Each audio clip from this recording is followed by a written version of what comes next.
السلام علیکم ګرانو دوستانو. نن به زه تاسو ته د کرکټ په هکله باندې یو څو تازه او ډېر مهم خبرونه درکړم. خاص کر زه به تاسو ته وایم چې آی سی سی افغانستان ته نورې لوبې ورکړې دي چې په دغه کې به افغانستان 15 غټ ټیمونو سره به که خیري لوبې ترسره کړي.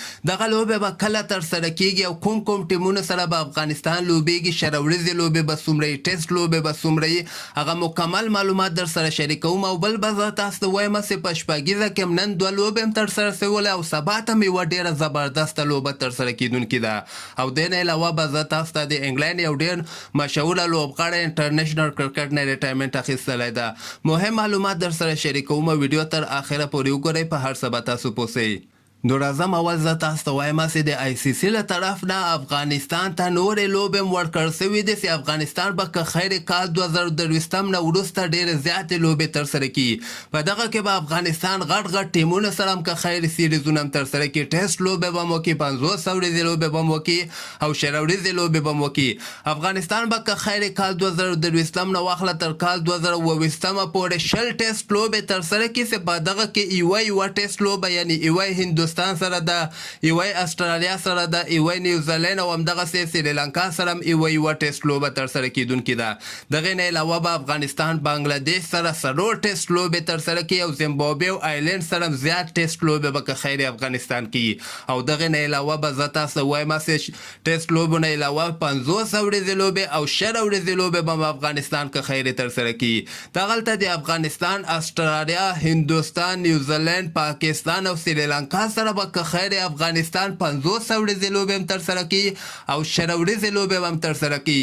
یو وارې نه بلکې 2 وارې به ورسره استرالیا لوبېږي، 2 وارې به ورسره هندوستان لوبېږي، 2 وارې به ورسره نیوزیلینډ، پاکستان او همدغسې سریلانکا، دغه ټول ټیمونه به ورسره 2 وارې یعنې لوبې ترسره کړي. په 3 کلو کې به که خیر افغانستان 50 ورځې لوبې پاکستان، نیوزیلینډ، استرالیا او هندوستان سره او همدغسې 15 یا 10 ورځې لوبې همدغه ټیمونو سره ترسره کړي. نو دغه به ډېرې زیاتې لوبې افغانستان کال 2023 نه وروسته دغه د اف ټي پي پروګرام لوبې نن د آی سی سی له طرف نه اعلان سوي دي. نه تنها د افغانستان لوبې بلکې دغه د نورو ټیمونو لوبې هم آی سی سی له طرف نه نن اعلان سولې. نو دغه یو ډېر د خوشحالۍ خبر ده، ځکه افغانستان کرکټ بورډ خو تاسو ښه خبر یاستئ چې آی سی سی کومې لوبې ورکړې دي هغه پوښتنه هم نسي کولی. لوبې برابرولو خبره خو لا ډېره لرې ده. او بل به زه تاسو ته وایم چې نن په شپږیزه کې 2 لوبې ترسره سوله چې دغه اولنۍ لوبه چې سهار ټایم کې ترسره سوله، دغه بنډامیر ګوربز دوی ټیم آفتاب ټیم سره لوبېدلي ول چې دغه لوبه ورنه د ګوربز دوی ټیم ډېر په اسانۍ سره ګټلې ده. د آفتاب دوی ټیم 120 رنز ټارګټ ورکړی او د ګوربز ټیم کابل ډېر په اسانۍ سره دغه ټارګټ پوره کړی ده. نن لوبه کې به زه تاسو ته وایم چې عظمت الله عمرزی په 3.4 اوورو کې صرف 14 رنز ورکړي دي او د مقابل ټیم 3 مهم لوبغاړي آوټ کړي دي.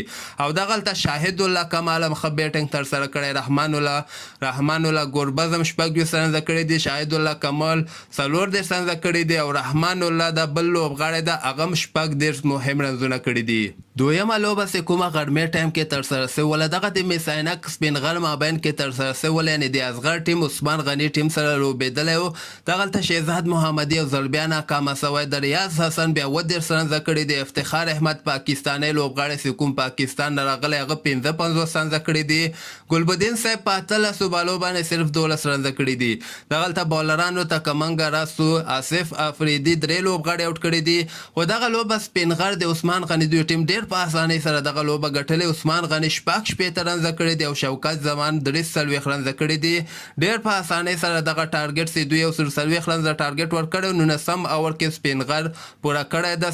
په 8 وکټو باندې دغه لوبه ګټلې ده. خو سبا ته په شپږیزه کې 2 ډېرې زبردست لوبې هم ترسره کیدونکې دي. دغه سهار ټایم کې چې کومه لوبه ترسره کیدونکې ده دغه د حضرت الله زازي دوی ټیم به که خیر سبا ته سهار ټایم کې 9 بجې لوبه ترسره کوي. د زازي دوی ټیم هندوکش سټارز به که خیر امو شارک سره یعنې د احسان الله جنت ټیم سره لوبه ترسره کوي. او ملي سپورټ کې هم تاسو دغه لوبه لایف کتلی سئ او په فیسبوک کې هم تاسو دغه لوبه لایف کتلی سئ.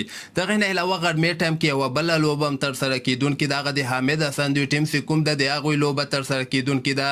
او بل ما غوښتل چې زه تاسو ته وایم چې د انګلینډ یو ډېر زبردست راونډر بین سټوکس چې کوم ده هغه هم انټرنیشنل 50 اوریزو لوبو نه ریټایرمنټ اخیستلی ده.